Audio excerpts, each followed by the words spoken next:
Bonjour à tous, je suis Johanna Cohen du cours ANA. Le cours ANA est une école des arts de la scène située à Neuilly-sur-Seine, Boulogne-Billancourt et Paris 16e. Le cours ANA, ce sont des cours de théâtre, des cours de danse, des cours de comédie musicale, des cours de cinéma, des cours de stand-up. Du plus petit de 3 ans jusqu'à ce que tu puisses tenir debout. Le cours ANA, c'est également des podcasts. Et aujourd'hui, nous plongeons dans l'univers d'un danseur passionné dont le parcours l'a mené sur les scènes les plus prestigieuses, notamment l'Eurovision.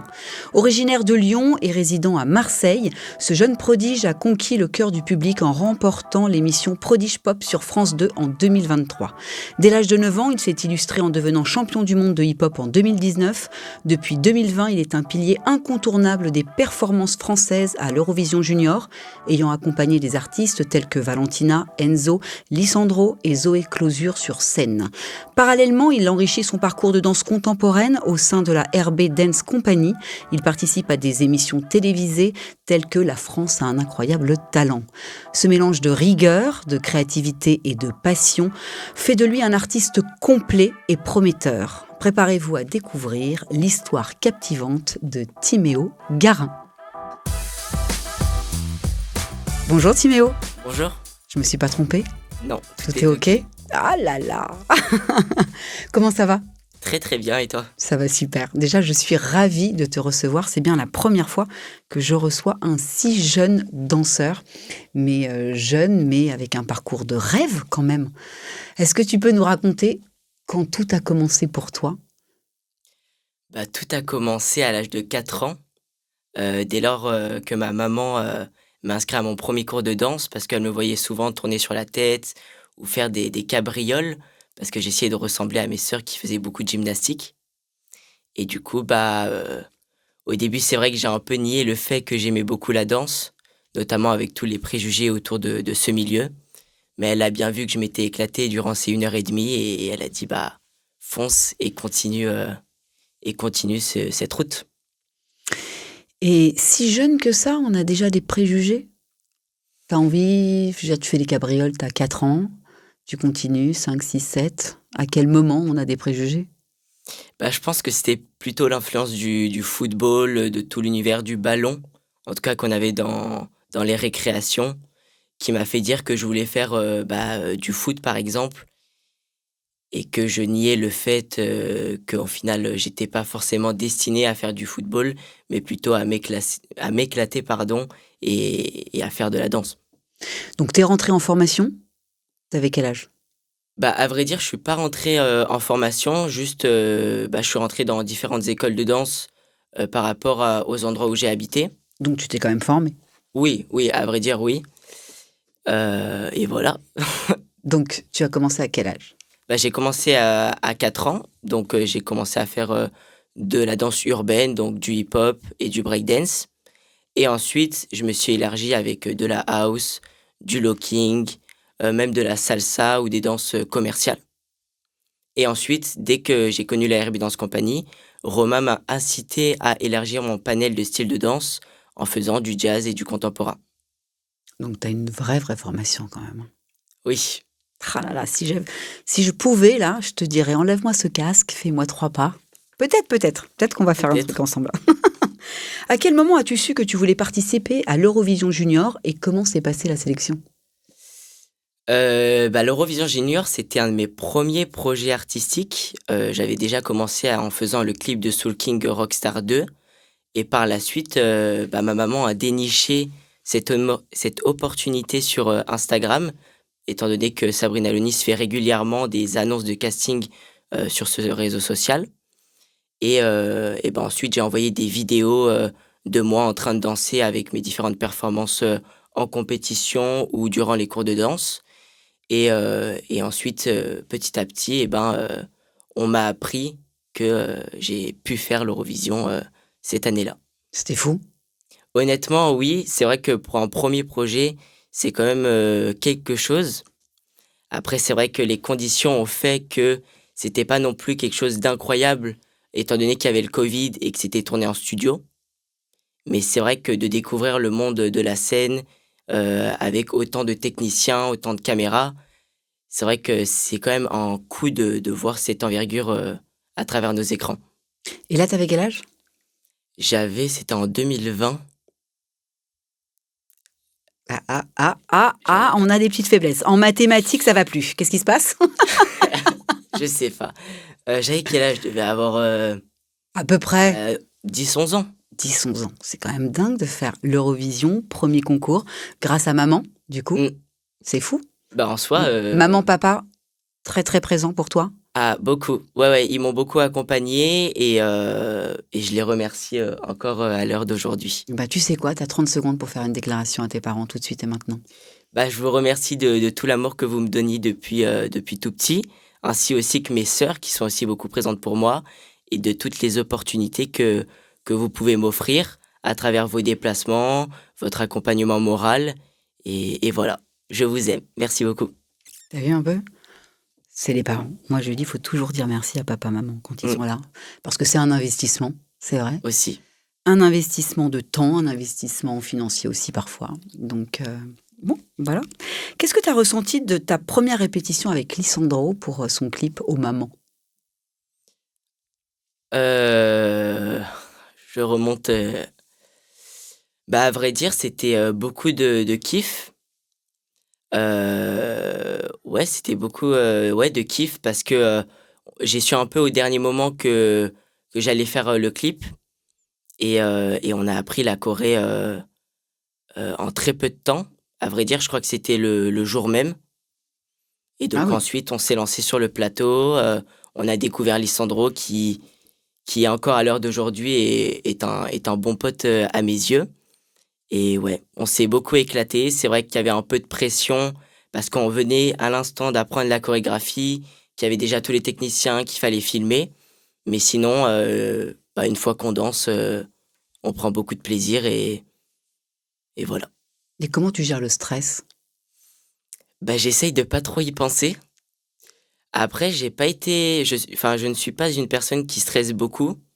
Je me mets quand même assez de pression pour réussir et donner au public ou aux personnes ce que j'ai envie de montrer. Mais sinon, je prends 2 grandes respirations. Je me dis que, bah, j'ai appris la Corée, qu'il y a pas de raison que ça se passe mal et que de toute façon, j'ai pas le choix bah, De bien de faire. danser. Voilà, tout simplement de danser. Oui, mais bon, quand on danse sur un temps court et qu'on apprend sur un temps court, on peut avoir un tout petit peu plus de pression que lorsqu'on a eu 15 jours, 3 semaines ou plus pour apprendre des déplacements, des chorégraphies pour être le plus millimétré possible. Oui, Là, c'était sur un one-shot, il ouais, faut y aller. Donc c'est quoi? C'est un travail aussi sur la concentration? ouais, beaucoup de concentration et après, c'est aussi au fur et à mesure des années d'apprentissage qu'on va dire, on se forge un mental, bah, d'accumuler toutes les informations et de bien s'en servir pour justement, enfin, donner ce qu'il faut, comment dire? Qu'il faut transmettre. Voilà, il faut bien transmettre les éléments qu'on nous a appris et pas, le faire trop à notre manière parce que ça peut pas forcément correspondre aux attentes, bah, là, de la chorégraphe.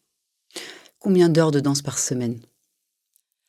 Quoi qu'il arrive, quoi, Actuellement, je dois faire, peut-être un peu moins d'une dizaine d'heures, de danse par semaine. J'ai beaucoup diminué, avant je devais en faire 18. Mais c'est vrai qu'avec les projets artistiques à côté, et l'école aussi, bah, faut faire aussi des concessions, à travers ça. Entre la danse, l'école et les répétitions, comment arrives-tu à tout gérer? Bah, c'est une organisation. Bah, depuis cette année, je suis passé à l'école à la maison, donc le CNED. Donc ça a été aussi une autre organisation à trouver, de travailler, bah, dans les transports, quand je vais sur Paris ou avant ou après des répétitions et de découvrir aussi la rigueur à travers, les exigences, du coup du CNED et oui, ouais, ouais, c'est une organisation qui est propre selon moi à chacun. Il faut d'abord se connaître avant de se lancer dans des choses. Je trouve que tu as une maturité de fou pour un si jeune âge. Incroyable quand même. Bravo. Merci. As-tu des rituels ou des habitudes avant de monter sur scène? Heu, bah, pas vraiment. Après, si je puis dire, ce que je fais assez régulièrement, c'est de penser à mon arrière-grand-père qui est décédé et de me dire, il me regarde de là-haut et que je vais faire, Maximum. une bonne, heu, Prestation. prestation, voilà, merci, pour le rendre fier et voilà. Pour revenir à l'Eurovision Junior, est-ce que ça a changé ta vision de la scène ou de ta carrière? Heu, oui, oui, à vrai dire, oui, parce que, c'est vrai que j'ai découvert différentes facettes à travers l'Eurovision Junior. Donc j'ai commencé avec Valentina dans un studio, donc là où on a fait l'enregistrement. Ensuite, on a découvert, quand on regardait en direct, l'émission où on était dans un fond vert, donc c'était pas vraiment les réelles conditions. Ensuite, étant donné qu'on avait gagné, eh ben, on a découvert la scène musicale, donc là on a dansé devant, des vraies personnes en face de nous. On a découvert aussi, toute l'ambiance de la scène, l'ambiance du public qui, je vous l'avoue, a été assez compliqué, parce que étant donné qu'ils étaient vraiment à fond derrière nous, on avait du mal à entendre la musique. Ah ouais? Ouais, c'était chaud, et ensuite, ça s'est accumulé en allant à l'étranger, donc avec Lissandro, par exemple, qui était, en Arménie, donc à Yerevan, la capitale, qui était vraiment une envergure complètement différente parce qu'on s'est déplacé. L'Eurovision est très présent dans leur pays, donc il y avait une ambiance, folle et aussi de voyager, avec, sa team, c'est vraiment, à mes yeux, incroyable. C'est une expérience, à ne pas louper si on a l'occasion de la faire. Tout est monté en crescendo pour toi, j'ai envie de te dire.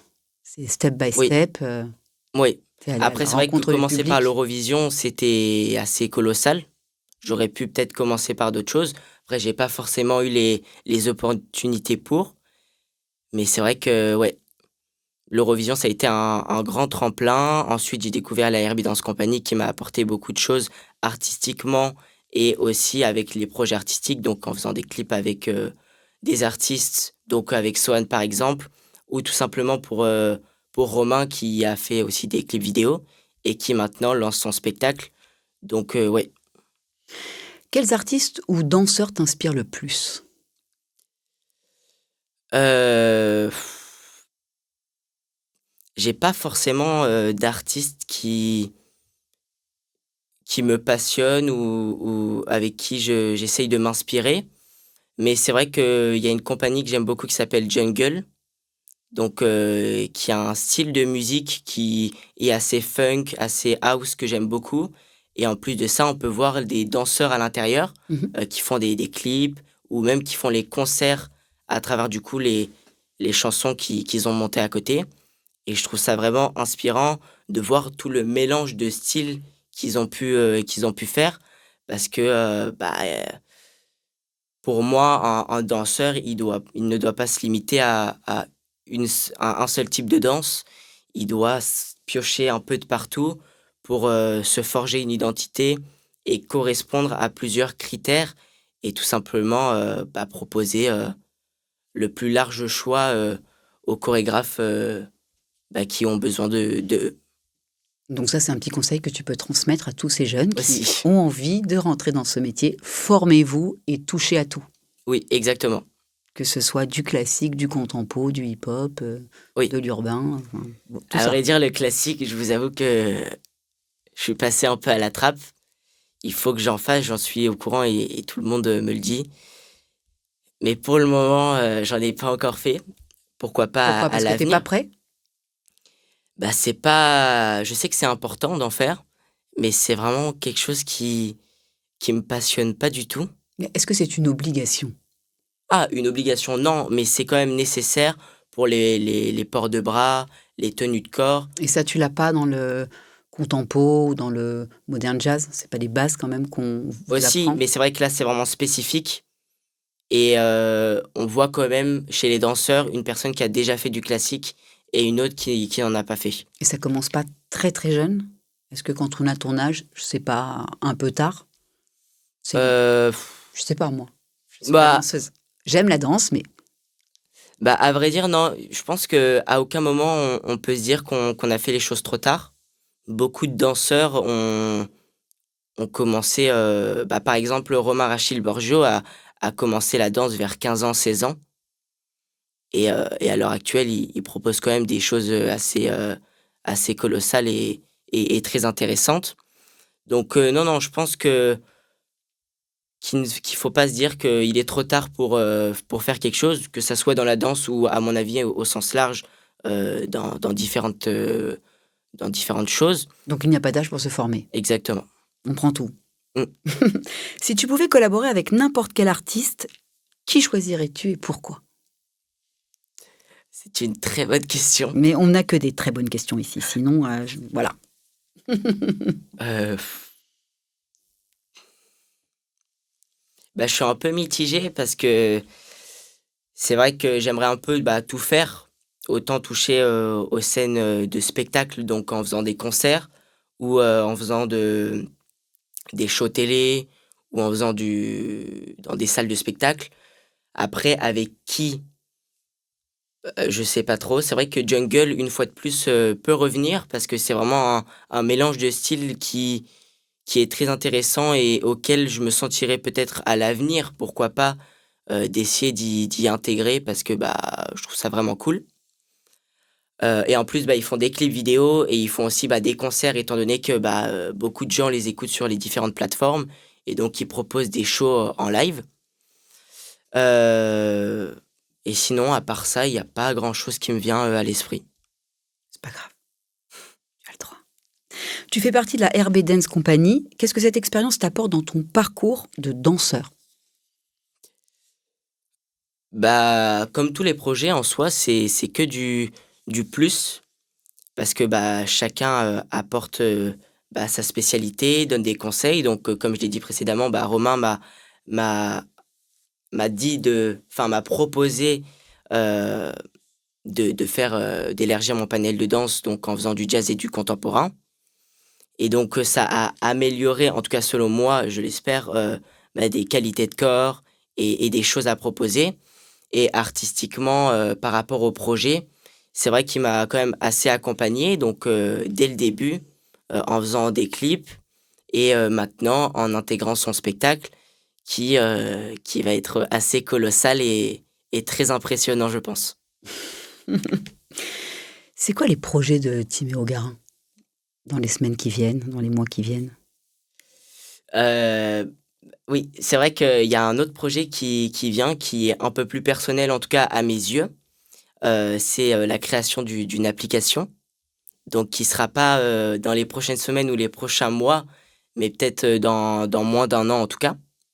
Donc, une application qui sert à tous les artistes, donc, autant les danseurs, les chanteurs, les mannequins, les acteurs ou j'en passe et qui touche aussi les techniciens, donc, les ingénieurs son, lumière et ainsi de suite et du coup qui sont mis en relation avec des porteurs de projets, donc par exemple TF1, ou des compagnies comme, la RB Dance Company ou des d'autres agences de mannequinat, des productions, bah, de films, de séries télévisées. Donc j'essaye vraiment de démocratiser l'accès, au monde de l'audiovisuel, bah, pour tous. Parce que c'est vraiment, selon moi, assez décourageant pour la plupart. Parce que si on n'a pas accès à des castings, soit sur, Instagram, TikTok ou Facebook, ou en ayant, un lien avec des producteurs, des casteurs ou quoi que ce soit, c'est vrai que c'est très compliqué de pouvoir rentrer dans ce milieu. Donc, ouais, mon but, c'est vraiment d'ouvrir ce monde et que toutes les personnes qui ont envie, soit d'essayer ou soit d'en faire leur métier, d'avoir l'accès et de pouvoir se dire: «Bah, je peux et j'ai envie de faire, ce que j'aime». Donc tu considères que le milieu de la danse est un milieu fermé? C'est difficile? Bah, la danse ou au plus large, donc le mannequinat, mais assez oui.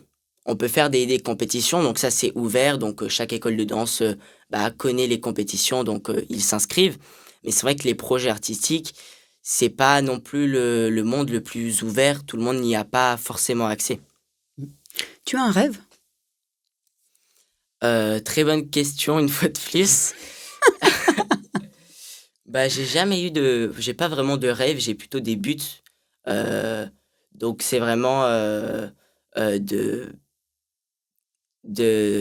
d'avoir des opportunités entrepreneuriales. Donc là, pour le moment, c'est une application, mais après, bah, j'ai d'autres idées, bah, de création d'entreprise, soit dans l'univers du vêtement ou d'autres domaines qui, je l'espère, arriveront peut-être, au fur et à mesure des années.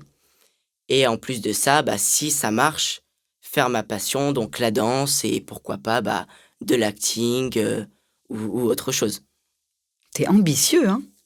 Il faut pour avancer, enfin, selon moi. Bravo, en tous les cas. Si tu devais avoir un artiste dans le domaine artistique que tu veux, que tu choisiras, quel artiste aimerais-tu écouter au micro avec Johanna? Heu, C'est une bonne question ou pas? ouais, C'est une bonne question. je voulais pas me répéter une 3e fois. C'est moi qui l'ai fait. Ouais, je sais pas du tout. Heu, Tu as le temps. Au pire, je coupe un peu. mmh. Ce serait pourquoi? Pour, discuter, échanger, Ouais, que tu aimerais écouter son parcours, avoir des conseils. ah vraiment, je sais vraiment pas du tout. Alors, tu sais ce qu'on va faire? On va passer au speed quizzing. Et si par hasard tu as quelqu'un après, tu le diras. Ça marche. Ok? T'es prêt pour un speed quizzing? Tu sais pas ce que c'est? Non, T'inquiète, ça va bien se passer. Danser en solo ou en groupe? C'est une bonne question, c'est oui, ça? Vas-y, roule. en groupe. Hip-hop ou contemporain?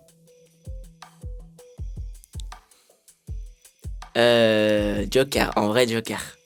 Gagner un concours ou partager la scène avec un artiste que tu admires? Être sur scène avec, un artiste, que j'admire. Répéter des heures ou improviser sur scène? Répéter des heures. Plateau télé ou scène de théâtre? Scène de théâtre. Eurovision Junior ou Prodige Pop? Eurovision Junior. RB Dance Company ou freestyle entre potes? RB Dance Company. Stress d'avant-scène ou fatigue d'après-show? Fatigue d'après-show. Danse ou école le matin? Danse. Monter sur scène avec Beyoncé ou Rihanna? Beyoncé. Un spectacle à Paris ou un show à l'international? Un show à l'international. Insta ou TikTok? Instagram. Le Kurana ou au micro avec Johanna Kids? Bah, les deux, hein, honnêtement, je sais pas. Les 2 sont intéressants. Je suis d'accord avec toi. Est-ce que tu accepterais de venir rencontrer les jeunes du Bien Kurana? sûr. Et qu'on organise comme une masterclass ou un workshop ensemble? Allez, avec plaisir. Ça te dirait? Bon, alors je vais reposer ma question.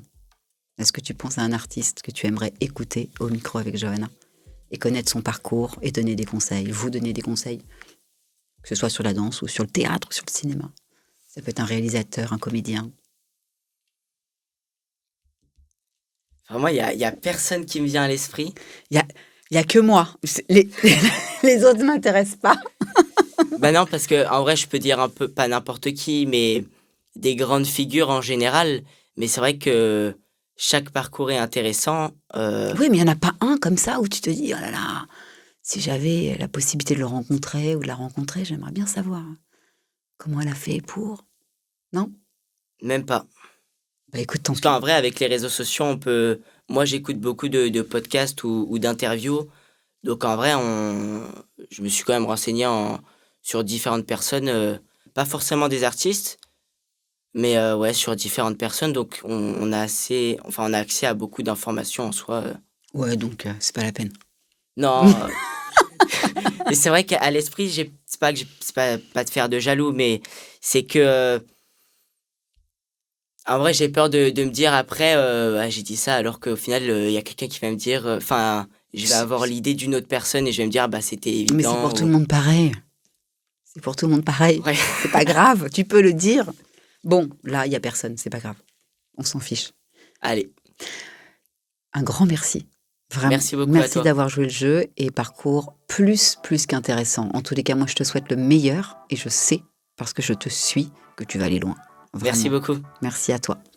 Si vous voulez retrouver cette interview, eh bien, écoutez sur toutes les plateformes de streaming, Instagram, Deezer, YouTube et au micro avec Johanna Kids. Merci, à bientôt.